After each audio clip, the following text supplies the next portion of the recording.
দফা দাবিতে 48 ঘন্টা ধর্মঘটের ডাক আদালত কর্মচারীদের বিক্ষোভ রায়গঞ্জে। দ্রুত মামলা নিষ্পত্তি ও উন্নত পরিষেবার দাবিতে আগামী 24 ও 25 আগস্ট রাজ্য জুড়ে 48 ঘন্টা কর্মবিরতির ডাক দিল পশ্চিমবঙ্গ আদালত কর্মচারী সমিতি। এদিন রায়গঞ্জ জেলা আদালত চত্বরে উত্তর দিনাজপুর জেলা কমিটির উদ্যোগে মিছিল ও বিক্ষোভ কর্মসূচি পালন করা হয়।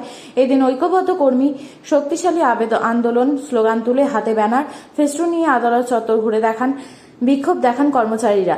সংগঠনের পক্ষ থেকে জানানো হয়েছে তাদের 10 দফা দাবির মধ্যে রয়েছে অবিলম্বে শূন্য পদে নিয়োগ ও পদোন্নতি, পর্যাপ্ত সংখ্যায় নতুন আদালত গঠন, ভ্যাকেন্সি কোর্ট ও ম্যারাথন কোর্টের নামে অস্থায়ী নিয়োগ বন্ধ, সিআইএস সহ অতিরিক্ত কাজের জন্য পর্যাপ্ত কর্মী নিয়োগ এবং শেট্টি কমিশনের সুপারিশ কার্যকর করা। এছাড়াও সার্ভিস রুল সংশোধন, অস্থায়ী কর্মী ছাঁটাই বন্ধ, ডেটা এন্ট্রি অপারেটর পদে স্থায়ী নিয়োগ, ছাঁটাই হওয়া কর্মীদের পুনর্বহাল এবং আদালতের পরিকাঠামো উন্নয়নের দাবি তোলা হয়েছে। জেলা নেতৃত্ব জানিয়েছে দাবি পূরণ না হলে আগামী দিনে বৃহত্তর আন্দোলনে যাওয়া হবে।